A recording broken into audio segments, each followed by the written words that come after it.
Sure, the Orlando Magic are 0-3 to start the season, but what we saw Saturday night is a sign of what's going to come as we continue this theme of just bringing all the pieces together. It's time to recap it all here on Locked On Magic. You are Locked On Magic, your daily Orlando Magic podcast, part of the Locked On Podcast Network, your team every day.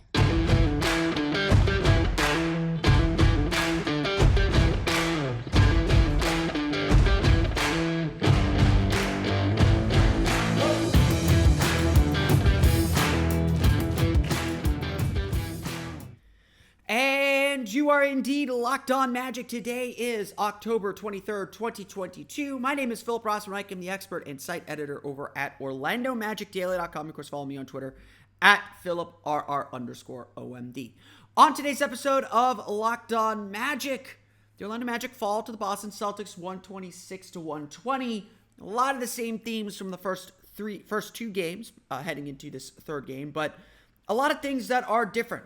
And a lot of things that show the Magic home crowd for the first time exactly what is in store for this team. We'll get into all of that coming up here in just a moment, plus talk a little bit about what the Magic need to do to get a win at New York on Monday. Before we do any of that, though, we want to thank you again for making Locked On Magic part of your day every day, no matter when you listen to us, whether it's first thing in the morning, whether it's right when we upload. We truly appreciate you making Locked On Magic part of your day every day. Remember, there's a great Locked On podcast covering every single team in the NBA. Just search for Locked On and the team you're looking for. The Locked On Podcast Network. It's your team every day.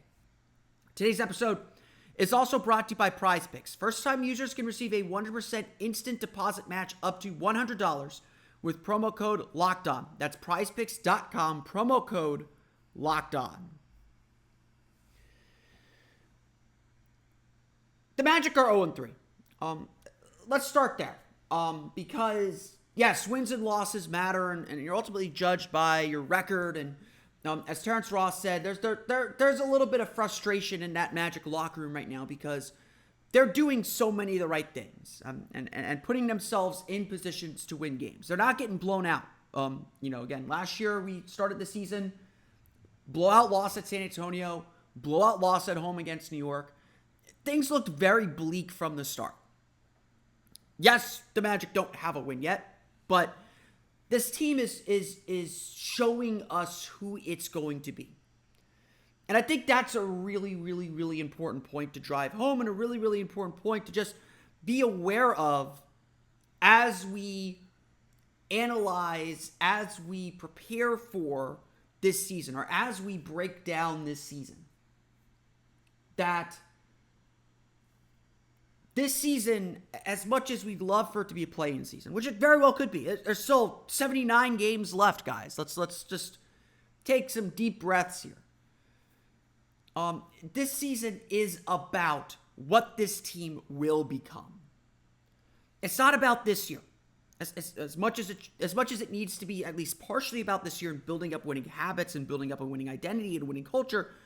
It's about figuring out what this team will ultimately be when it's about to win, or when it's going to be winning serious games. The Magic's game against the Boston Celtics on Saturday was the home opener. It was this team's introduction to the fans, to the Orlando fans, to the Orlando population. Their first chance to see this team in action for real. And so the question that I have coming out of it is, well, what was that introduction like? Who does this team want to be? Now, certainly a lot of eyes were on Paolo Banchero for his rookie debut, for his home debut at the Amway Center. And yes, he looked a little tight and maybe a little nervous at the beginning, but he settled in really, really nicely, played really, really well, and showed us the shot making, the ability to get to the foul line and force action, force the defense to do things. He showed us why he is the number one overall pick, and he's continued to show that over the course of his first three games, where he has just been, look, he's the best player on the Magic already. You heard, the Athletic, reporting that Jason Tatum said after the game that he with Celtics defense struggling, he said, I want to guard Paolo Banchero. I want to be the guy to stop the Magic's top player. 3 games in, that's such a tremendous sign of respect. And you hear every NBA player that's gone up against Paolo already say, like, this guy's gonna get it. Honestly, guys, if the Magic exit this season just knowing that Paolo Banchero is a centerpiece player, that's a successful season. And honestly, we might already be there just 3 games into the season. Now it's just about figuring out how to get the most out of him and get and help him expand his game. But beyond that, what else did we see from the Orlando Magic? What else did we see from this team? Sure, we expect Terrence Ross to be a flamethrower, but the way he was getting his shots and the way that the Magic's offense was able to flow and attack a defense, the top defense in the league last year, not playing that way so far this year, but the top defense in the league last year, a defense that gave the Magic fits all year last year. In the 3 matchups they had, that Boston switching defense killed them every time. The Magic scored with ease. There was the hustle plays, like late in the fourth quarter when Cole Anthony dove into the front row to save an offensive rebound, finding Chuma Okeke for a 3-pointer that tied the game. Or there was a play where Chuma dug out a rebound and kicked it out for a 3-pointer. That was a huge moment in the game. Or Kevon Harris diving on the floor. Or Bol blocking a jumper and starting a fast break. The energy and effort that this team played with is a sign of what this team is going to become and what this team ultimately wants to be. Defensively, yes, the Magic did not have a great defensive game. Their perimeter defense especially was pretty terrible. They gave up a lot of drives in the paint. One of their issues throughout the preseason was their ducking too much or crashing too much in the lane, giving up kick-out threes and spray-out threes. And look, Boston is a team that knows exactly where they are. They know exactly where every player is going to be. They played together for a very long time. They're playing with the confidence of a team that's been to the finals and expects to be there again. The Magic have familiarity, sure, but they don't have that confidence and swagger. And Boston never wavered and never blinked, even though their defense was failing them. They just kept grinding and kept at it. And credit to the Magic, when Boston looked like they were going to pull away, they were up 10 early in the fourth quarter. Orlando reeled them back in. Orlando was able to get back in the game. That still takes some defensive stops. That still takes the defense doing something. As much as the Magic want to build a defensive identity, good defense is giving your offense a chance to score more points than the other team. Hate to say it. That's kind of what defense is now. And so maybe building a team completely on defense is not the right idea, but that's neither here nor there. The Magic always found ways to attack and always found ways to stay in the game. As Terrence Ross said after the game, you can see very clearly we are better than last year. You could see on the floor how we've made improvements. And while the results are not there yet, it's undeniable that this Magic team is better. And it's not just a Paolo thing. Every piece of this puzzle feels better. The question is, when do the results come? And how long do the Magic stick with things without the results? That has been the problem for this team through 3 games.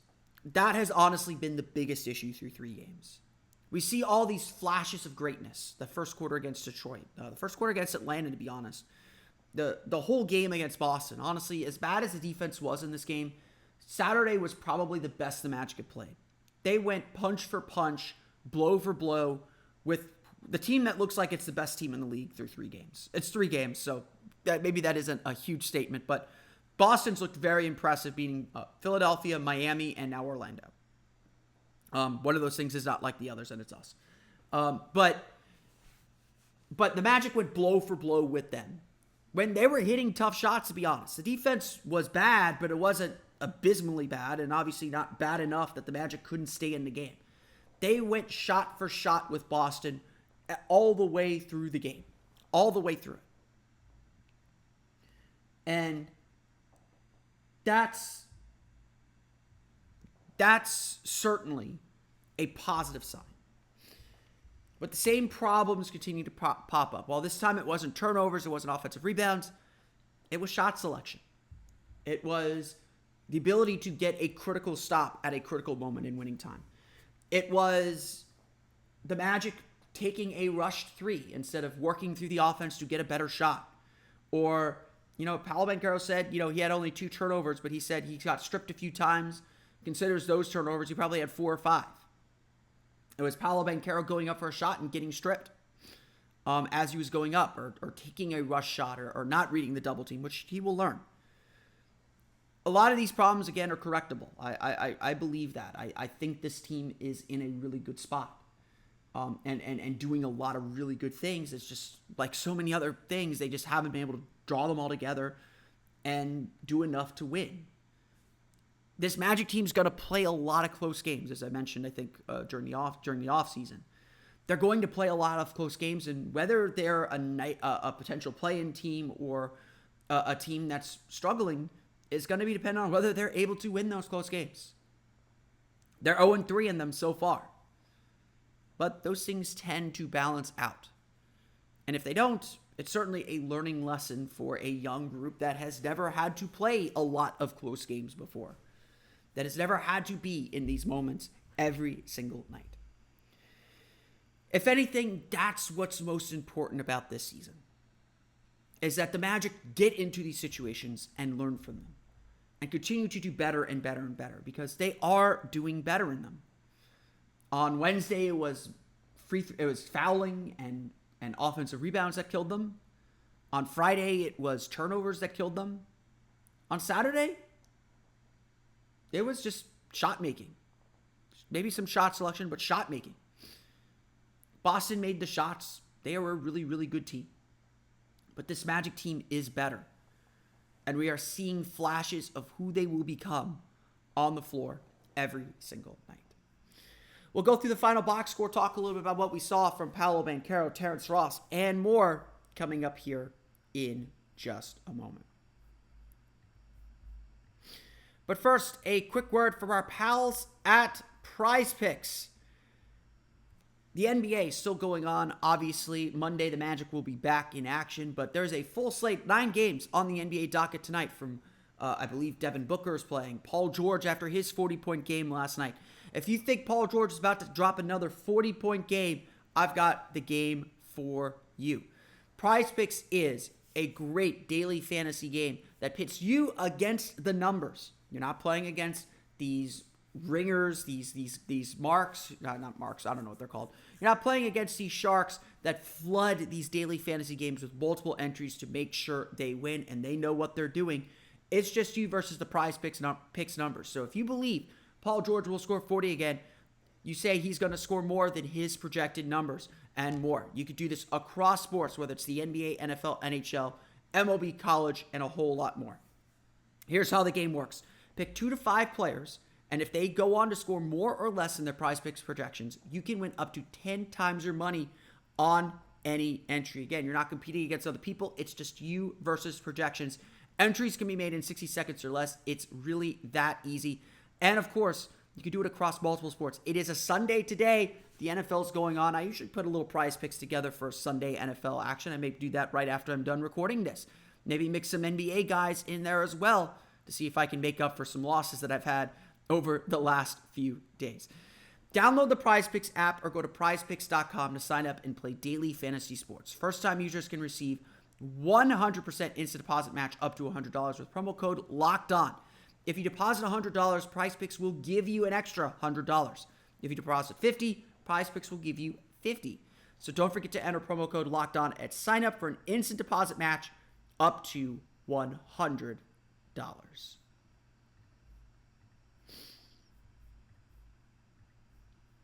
Thanks for making Locked On Magic your first listen today. Now make your second listen Game to Game NBA. Every moment, every top performance, every result. Locked On Game to Game covers every game from across the NBA with local analysis that only Locked On can deliver. Follow Game to Game on Locked On NBA, available on the Odyssey app, YouTube, and wherever you get podcasts. So let's go through the final box score. There was a lot that happened in this game. Again, the Boston Celtics defeat the Orlando Magic 126-120. As I've said, I don't feel like I'm being overly positive. Like, yes, there are a lot of things for this team to clean up. There are a lot of things that this group has to be better at and has to continue to get better at. But I feel like these 3 games are overwhelmingly positive. I feel very good about the things the Magic are doing and the position the Magic have put themselves in for chances to win. And if they keep doing these things and improve on some of the things, the self-inflicted wounds especially, they're going to give themselves more chances to win than not. So they are on the right track, and it sucks that it's cost 3 games to get us here. But it's still early in the season. No one's out of it yet. I see people doing the thing that they do. Don't do that. We're still super early, and anyways, there's still a lot to grow and develop on this roster. So let's start with the guy that everyone was there to see Saturday night at the Amway Center. Let's start with Paolo Banchero. 23 points, 6 for 19 shooting, 2 for 7 from beyond the arc, 9 for 11 from the foul line, 5 rebounds, 3 assists. Look, Paolo is still figuring everything out.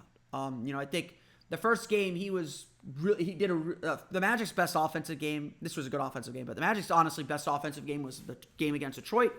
And the reason why it was so good was because everything just seemed to flow naturally. Paolo got the ball on the paint, off cuts, off these moves, off turnovers, off fast breaks. Everything really came within kind of the freelance set of the offense. It wasn't something they had to design to get Paolo the ball. Paolo didn't have to do a ton of work to get the ball. It was just simple things. This game, and to some extent Friday's game, but especially this game, the Magic were trying to force the ball to Paolo. The way Boston switches on defense, and they switch everything, you have to be able to break guys down one-on-one. You have to be able to slip some screens. You have to be able to kind of cause confusion in the defense. Boston is so crisp and clean with their switching. You watch the Magic switch, and it's a little bit of a mess still. It's better. It's getting better. But it's not great. Boston switches really, really well. Like, again, go back, watch some tape from this game, watch the Celtics next game. They switch so crisply and cleanly. They know it's coming. They just do it. There's no confusion. There's no debate. There's nothing. They just do it. And that bottles up offenses unless you have a guy that can get downhill into the lane, create that help, bring that help, and force teams to react to you. Paolo's not quite there yet. The Celtics, and I think a lot of teams are going to do this with Paolo early on now, they hung off of him. They wanted him to shoot and settle for jumpers, and Paolo was probably a little nervous, probably didn't really know how to attack the teeth of this defense, even without Robert Williams, even without Al Horford out there. And so he settled a lot on the perimeter. Missed, I think, his first 4 shots, and maybe not his first 4 shots. He missed his first 2 3-pointers. He was definitely kind of feeling it out and not playing as aggressively and just really playing with a little bit of uncertainty. And I think a big thing that I believe on offense, I believe this about most things in general. If you're going to make mistakes, commit to the mistake. Be confident in be confident when you're out there doing things. If you're kind of, and I'd say kind of, but if you're like not sure what to do, that's where you make mistakes. That's where you're not playing confident. Out there on the floor, you got to have full faith in what you're doing. And I think that's where Paolo got caught a little bit. He was much better at this in the second half. Getting downhill, getting to the foul line, 11 free throw attempts. He had 11 of the Magic's 23 free throw attempts. As David Steele mentioned, and this should be Is This Anything? Because it is something. It is anything. Paolo Banchero is averaging the most free throw attempts of any Magic player since Dwight Howard. Who knows if this is going to continue, but Paolo can get to the line. And if he's taking 4, 5, if he's getting 8 to 10 free throws a game, that completely changes the Magic's offense. Excuse me. The Magic have been one of the worst teams at getting to the foul line for the last decade. And it is something that we will break down as this trend continues to develop. But the fact that Paolo Banchero can get to the foul line this much by himself, he is always going to score. He's always going to put up good numbers. He's always going to get 20 plus points because he's going to get 6, 7, 8 of them from the foul line. So even if he's taking 20 shots and making only 6 of them, 12 plus 9 is 21. Add a couple of threes, that's how you get 23. I can math, see? And so Paolo, even when he's struggling to shoot like he did tonight, and he had some banger shots, like this kid, like that fadeaway that he had in the fourth quarter over Blake Griffin to tie the game up at, I think, 102. That I saw that shot and I was just like, this. I think I literally tweeted, the Magic haven't had someone that can do that since T-Mac. Frankly, not Hito. Vince Carter could kind of do it, but we are right. Honestly, we are rightfully talking about Paolo Banchero at that level of stardom for this team because he's really good, guys. Like it's just 3 games in, but it's clear he's going to find his pockets and he's only going to get a whole lot better at this. So again, like you think about it, you look at it, Paolo is doing a lot of really good things. It's just about staying assertive. It's about staying aggressive. Defenses are going to start tailoring their defenses to him. They're going to start bringing extra help. He's going to have to learn how to read those double teams. He struggled a little bit with that in the fourth quarter when Boston started bringing more help to him and defending him a little bit differently. He can't get frustrated with that, but the Magic also can't get frustrated if he goes through these growing pains and goes through these mistakes. Terrence Ross had a Human Torch game, 29 points, 11 for 16 shooting, 5 for 8 from deep. Look, Orlando's not in this game without Terrence Ross. The Magic were really struggling to shoot early on in the game. Terrence Ross got things cooking, got things loose. With Boston hitting their threes, the Magic just needed to respond in the first half especially. He was really good. And Terrence is getting to his spots. He's shooting confidently. He looks completely rejuvenated, completely different than he did at any time last year. I don't think it's an injury thing. It's just, I think it's the way defenses are playing him. There's more him being in the starting lineup. There's more options the defense has to worry about. So he's got a little bit more space. He's just shooting a lot more confidently. You could tell that he worked on all of these shots because the shot diet isn't that different. And the Magic are doing a lot better job moving the ball. So they're getting him more standstill threes. He's not always shooting off of cuts and movement, which I think is a huge plus. Franz Wagner had a really nice game as well. 18 points, 8 for 17 shooting, 2 for 6 from beyond the arc, 6 rebounds for him. Franz is, I think still getting used to being a main ball handler and the increase in his shot and his field goal attempts that he is getting. But he is still very, very crafty. He's added the Dirk step back to his game, which is crazy. He's doing some very, very good things. A lot of things that we expect from him. Little bit of frustration moments for him. He's not as efficient as I think he'd like to be, but I think a lot of that is just his increased role. So if it feels like Franz isn't having the season he had last year, that I honestly, like right now, that's a role thing. The Magic want him on the ball. They want him doing more pick and rolls. He's doing the things that he did last year really, really well. Now the Magic are expanding his role out a little bit. And so again, when we talk about some of the things the Magic are struggling with, a lot of them are growing pains. Franz Wagner's still putting up numbers, but it's different. So it's growing pains. It's him learning the role the Magic want him in, learning to do the things the Magic want him to do, expanding his game, exploring the reaches of his game. That's, again, what this season's about. And so we get these hints of what the Magic are going to do and who the Magic are going to be. But there are all these other things that have to happen along the way and things that have to be learned along the way. And so we're going to see these pockets, and then we're going to see some struggle. We're going to see this team kind of take some lumps and take some hits on the way. Wendell Carter, 15 points, 12 rebounds, 5 assists, 6 for 13 shooting. Again, I like what Wendell's doing. The Magic have to be better gang rebounding. They gave up 7 offensive rebounds in this game, which isn't terrible, but Wendell gets trapped sometimes on the perimeter, and the Magic have to find a way to keep him in the paint where he is a real big beast. Everyone's going to these 5-out offenses. The Magic are trying some zone to mixed effect. But again, yeah, there's a lot to work on still. Cole Anthony, I thought, had a really nice game. 14 points, 6 for 13 shooting, 9 rebounds, 6 assists.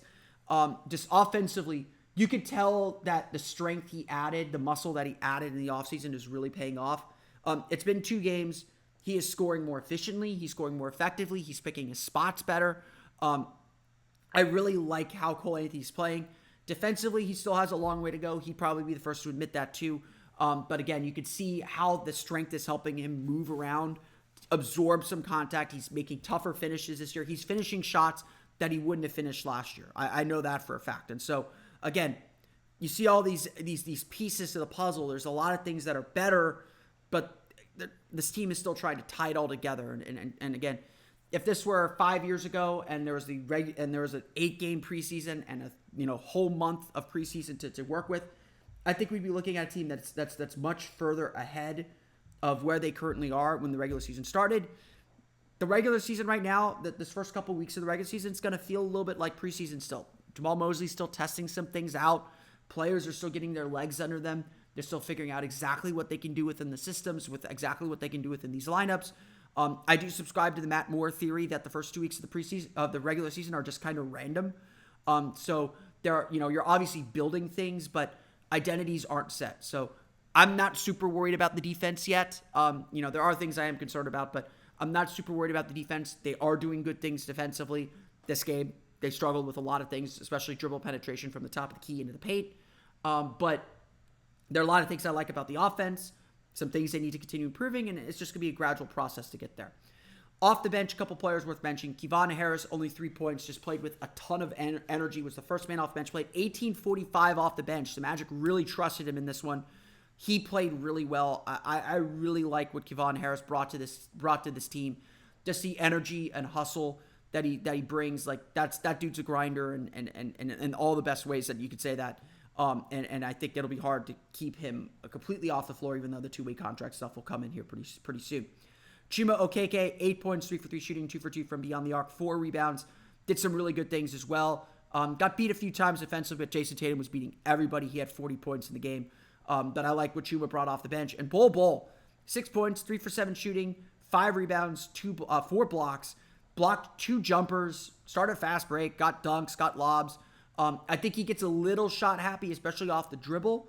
But overall, Bol's been the biggest surprise and the most pleasant surprise of the season. They're getting something out of him, which I think is just absolutely huge. I've gone kind of long here on the box score stuff. Jason Tatum with 40 points, Derek White with 27. Those were the killers. Boston shoots 19 for 47 from beyond the arc. Orlando just unable to get stops from the perimeter. But again, Boston fell in love with the 3-2, so they missed some critical ones as well. Marcus Smart was 1 for 9. Jaylen Brown was 1 for 6 from beyond the arc. Those kind of plays help the Magic stay in this game.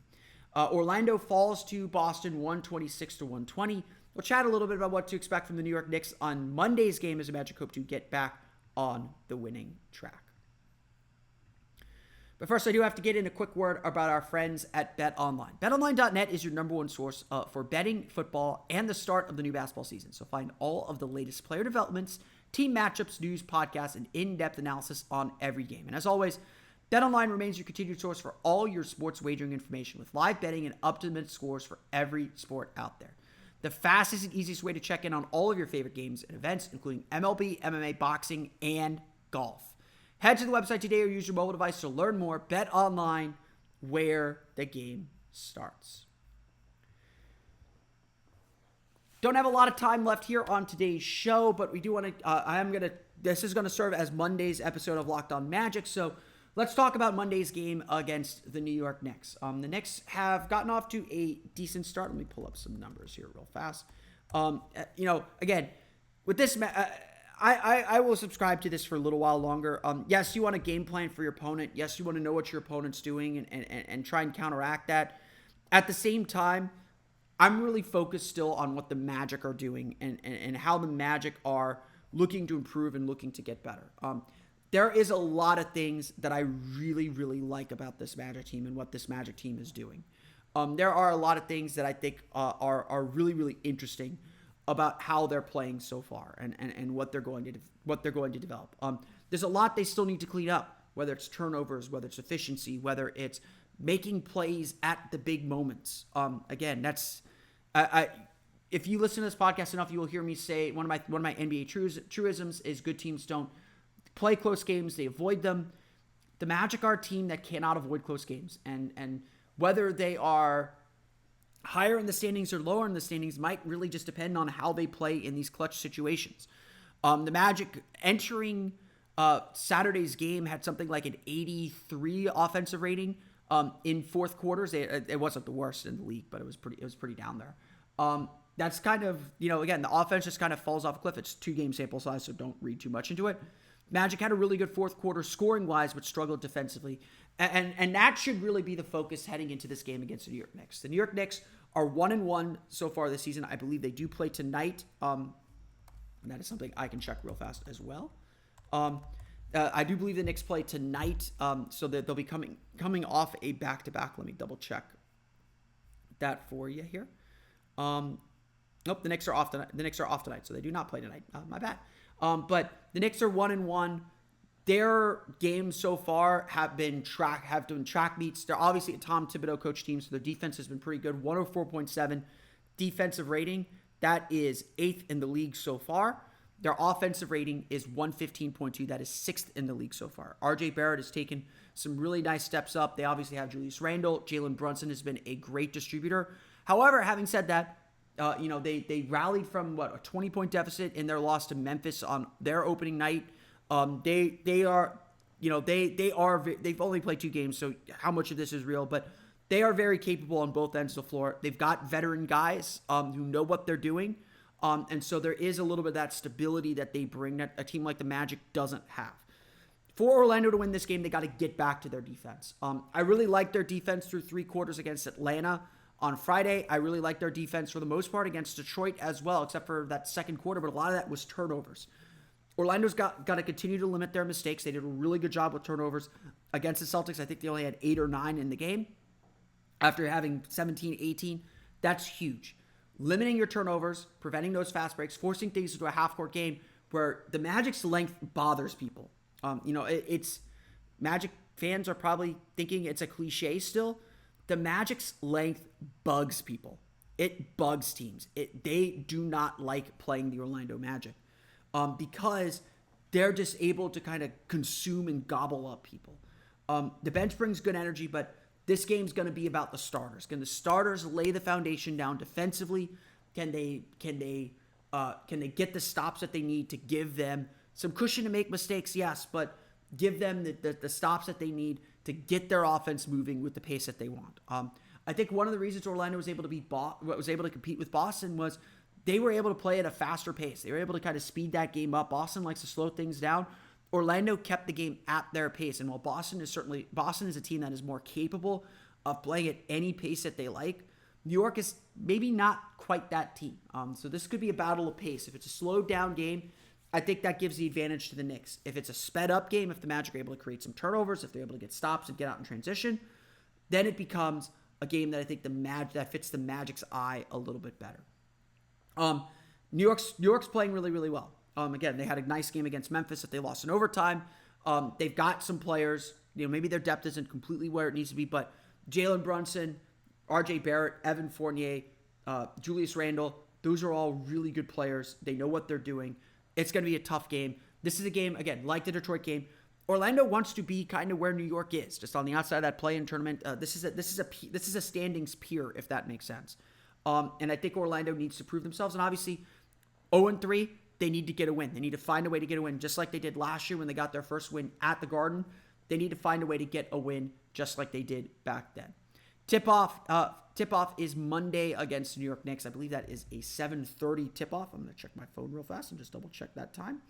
7:30 tip-off at the Garden. The Orlando Magic taking on the New York Knicks. But that's going to do it for me today. I want to thank you all again for listening to today's episode of Locked On Magic. You, of course, find me on Twitter at PhilipRR_OMD. Subscribe to the podcast on Apple Podcasts, Stitcher, TuneIn, Himalaya, Google Play, Spotify, Odyssey, and all the fun places to download podcasts to your podcast-enabled listening device. For the latest on the Orlando Magic, be sure to check out OrlandoMagicDaily.com. You can follow us there on Twitter at OMagicDaily. Now that you're done listening to us, make your next listen the Locked On Sports Today podcast. The biggest stories of the day, plus instant reactions, big game recaps, and the take of the day. It's available on the Odyssey app, YouTube, and wherever you get podcasts.